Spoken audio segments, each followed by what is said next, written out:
Praise the Lord! Isang pinagpalang araw po sa inyong lahat. Welcome po kayo sa ating online Sunday service sa araw na ito. Our topic today is You Are Called Finisher. From Luke chapter 14 verse 25 to 33.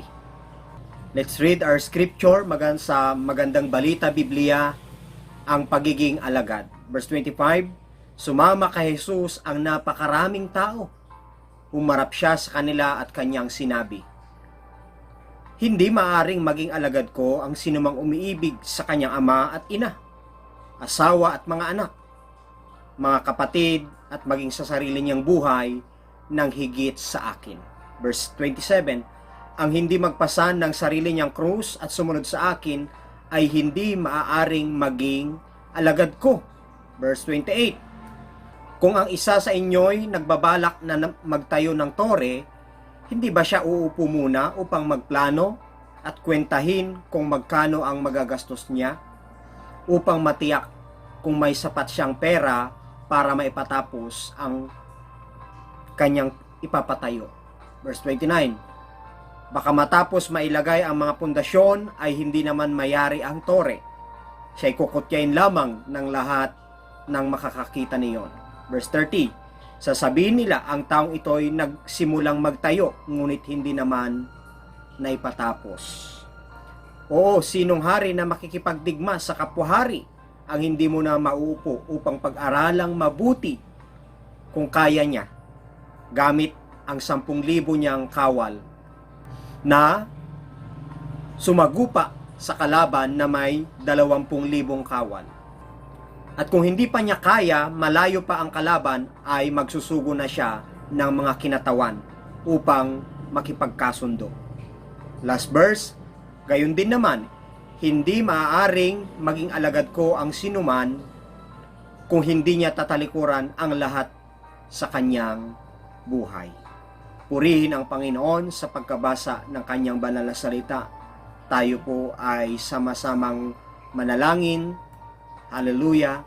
Heavenly Father, we praise and glorify your holy name. We welcome you and we acknowledge your holy presence right now. I pray, speak to us, Father, as I share your precious words today.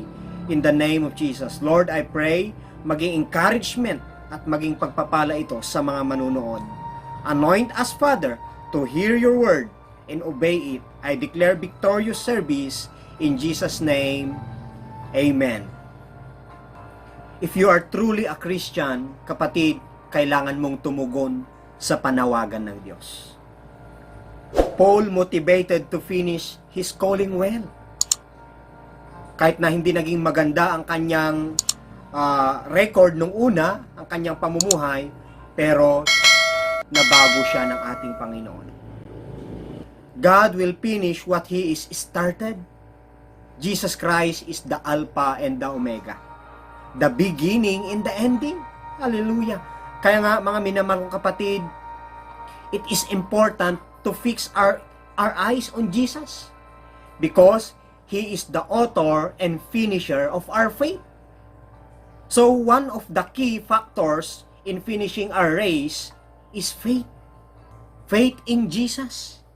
Faith is our driving force para magpatuloy. Marami ang mahilig lang magsimula.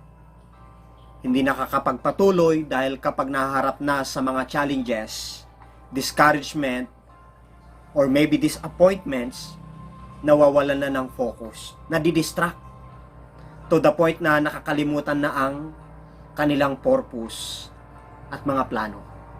God called you, kapatid, for a purpose. God chose you for a reason. God has a best plan for you.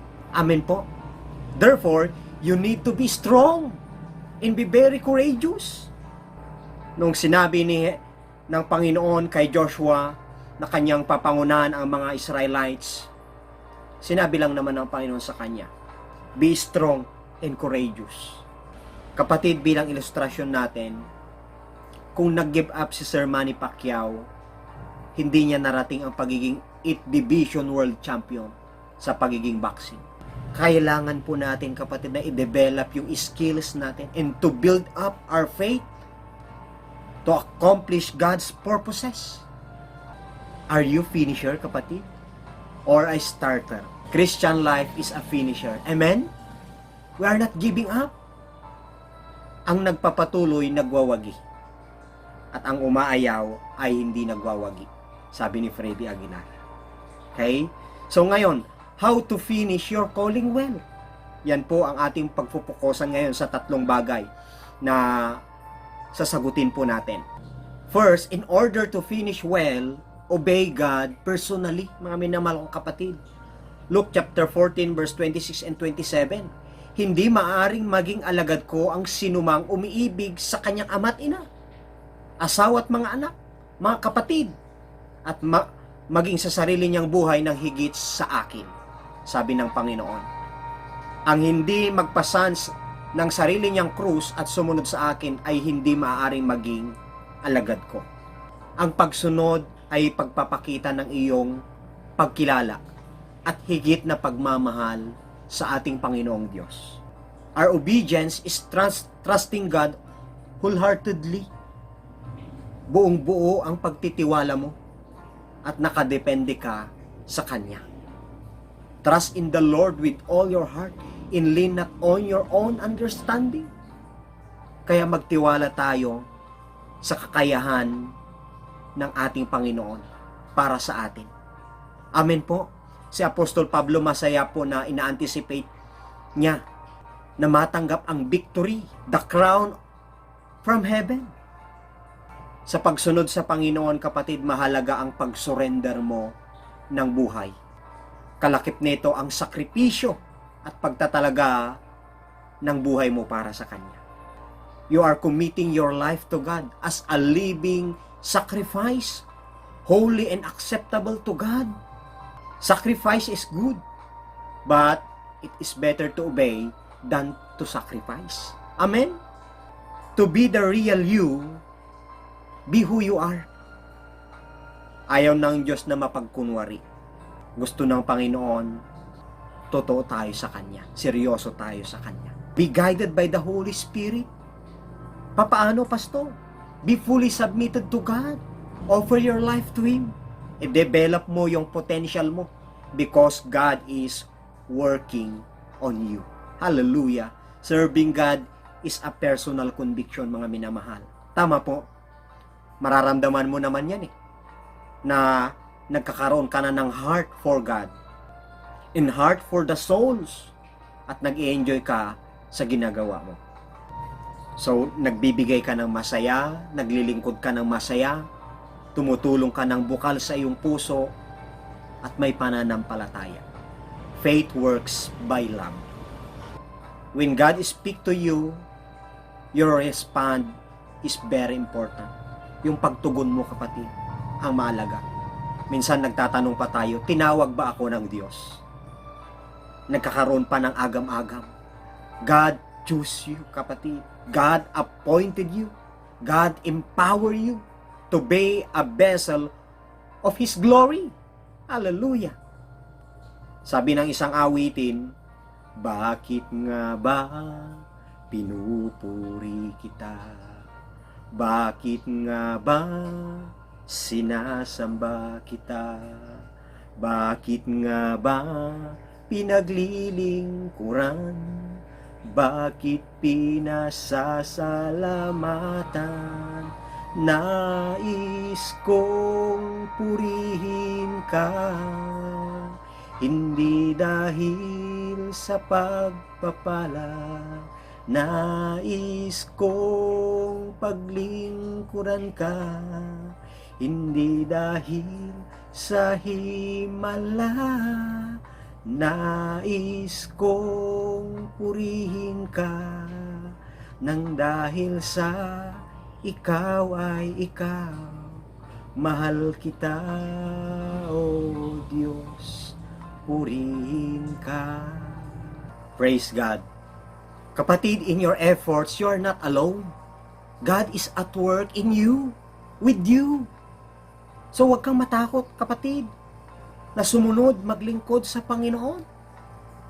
Sabi ni Apostol Pablo sa Philippians chapter 1 verse 12 and 13, ang Diyos ang nagbibigay ng pagnanasa at kakayahang gawin ang kanyang kalooban. Ang Diyos, kapatid, ay naghahanap ng willing na susunod sa Kanya, who deny themselves, take up their cross, and follow God.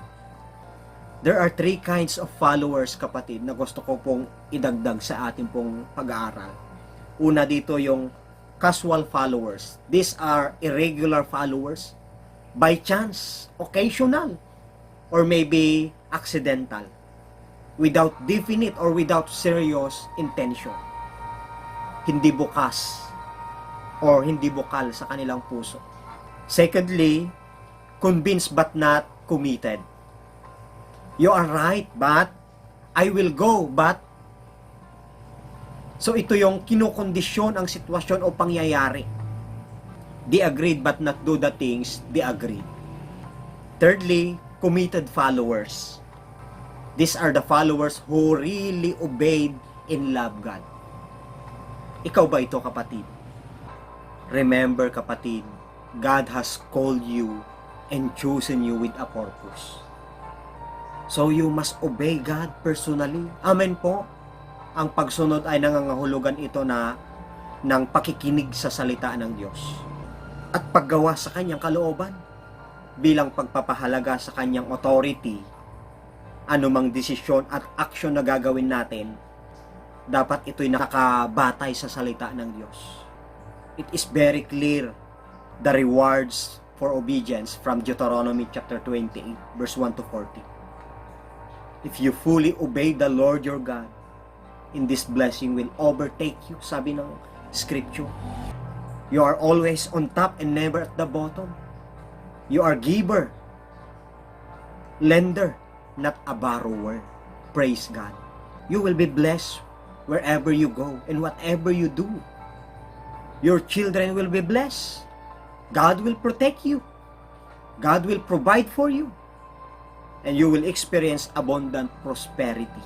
Hallelujah. Everything you set your hand on will be successful. The Lord will help you, kapatid, to stand out. Remember that God rewards obedience generously. Secondly, in order to finish well, obey God costly. From verse 28 and 29, kung ang isa sa inyo ay nagbabalak na magtayo ng tore, hindi ba siya uupo muna upang magplano at kwentahin kung magkano ang magagastos niya upang matiyak kung may sapat siyang pera para maipatapos ang kanyang ipapatayo? Verse 29, baka matapos mailagay ang mga pundasyon ay hindi naman mayari ang tore. Siya'y kukutyain lamang ng lahat ng makakita niyon. It's not easy to train faithful leaders. It is costly. It takes a lot of effort, strength, and time. Kahit anong mangyari, handa ka lagi, kapatid. Prepare yourself. Patuloy kang manampalataya, magtiwala, at maglingkod. This is the keys to have a victorious life in Christ. Malakad ka sang may pananampalataya, nagtitiwala ka sa Panginoon no matter what, sumusunod ka sa Kanya. Amen? Like Jesus, He obeyed our Father faithfully until His death on the cross. Hindi ito matutumbasan ng anumang halaga. Jesus faithfully obeys the Father. Sinasabi sa kasulatan, ang pagkain ko ito pa rin ang nagsugo sa akin.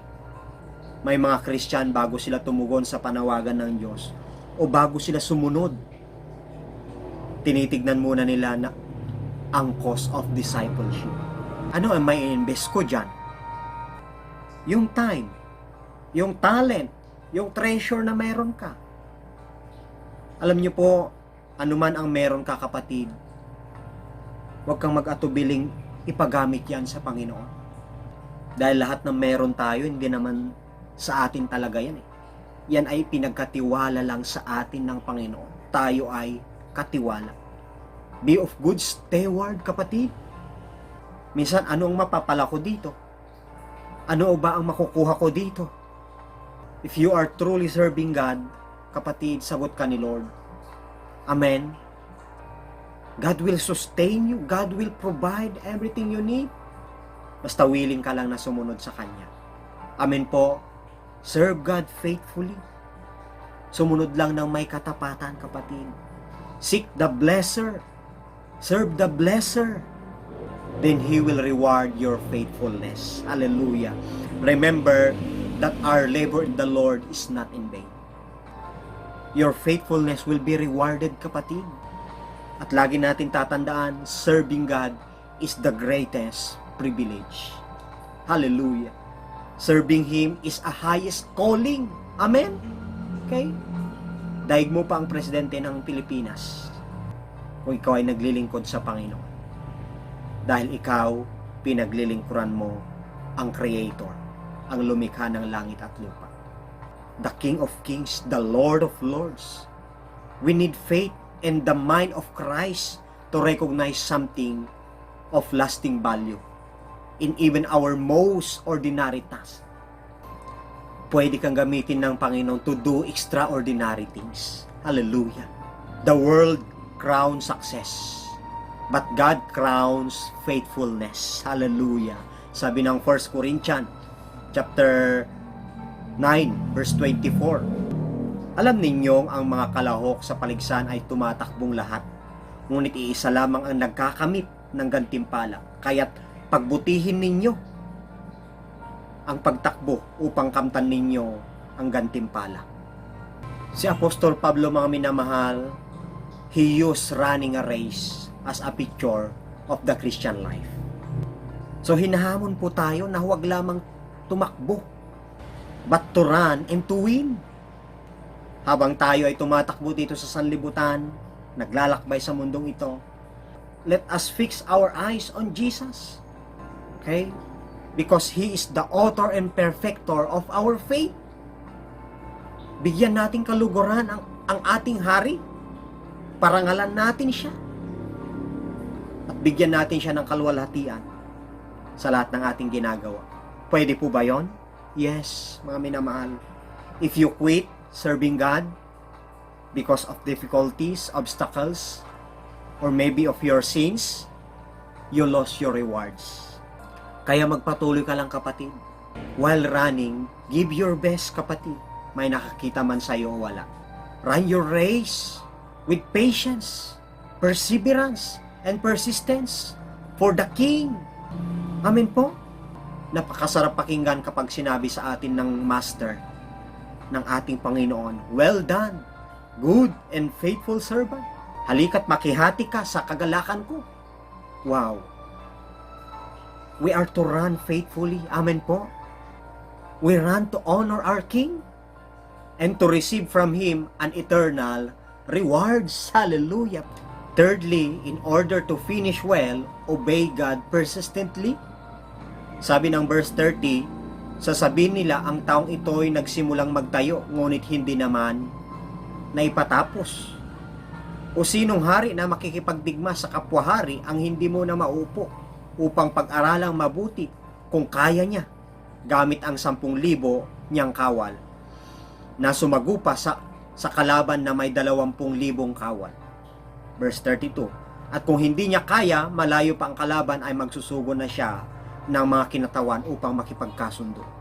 Gayon din naman, hindi maaring maging alagad ko ang sinuman kung hindi niya tatalikuran ang lahat sa kanyang buhay. Kaya sa buhay po natin, para makasunod tayo ng tuloy-tuloy sa harapan ng Panginoon, tayo na nakipag-isa kay Kristo eh. Tayo ay bago ng nilalang. Wala na ang dating pagkatao natin. Tayo ay bago na sa ating Panginoon. Sa ating pagsunod sa Panginoon persistently, obedience should be your priority. Mahubog yung ating kaisipan that God is with us. At sumusunod ka dahil alam mo yan ang totoo. You know the truth. Kapatid, kung saan ka inilagay ni Lord, magpatuloy ka. Dahil may divine appointment sa'yo si Lord. Kung saan ka itinanim, dyan ka mamunga. Where you are started, finish it. Be persevering to the end. So sad, alam niyo po, many pastors around the world are quitting in the ministry. sa maraming kadahilanan. Isa sa pinaka-issue kung bakit umaalis sa ministry ay dahil sa financial needs. Hindi lang kay pastor, sa kanyang pamilya. That's why, kung ikaw ay church worker, kapatid, suportahan mo ang pastor mo. Mahalin mo ang pastor mo. Ipag-pray mo ang pastor mo. Kasama ang kanyang pamilya. Care your pastors. Bless your pastor. Remember that your pastor is a gift from God. Your pastor is in the heart of God. According to Jeremiah. Regalo yan ng simbahan at regalo yan sa iyo. Kung itinatama ka, sinesermonan ka, pinapaalalahanan ka, huwag kang magtampo. At higit sa lahat, huwag mong iiwan ang pastor mo. Be submissive. Magpatama ka, kapatid. There are 3 spiritual fallouts na gusto ko pong i-share sa inyo sa mga oras na ito. First, they do not finish the race because of discouragement and disappointments.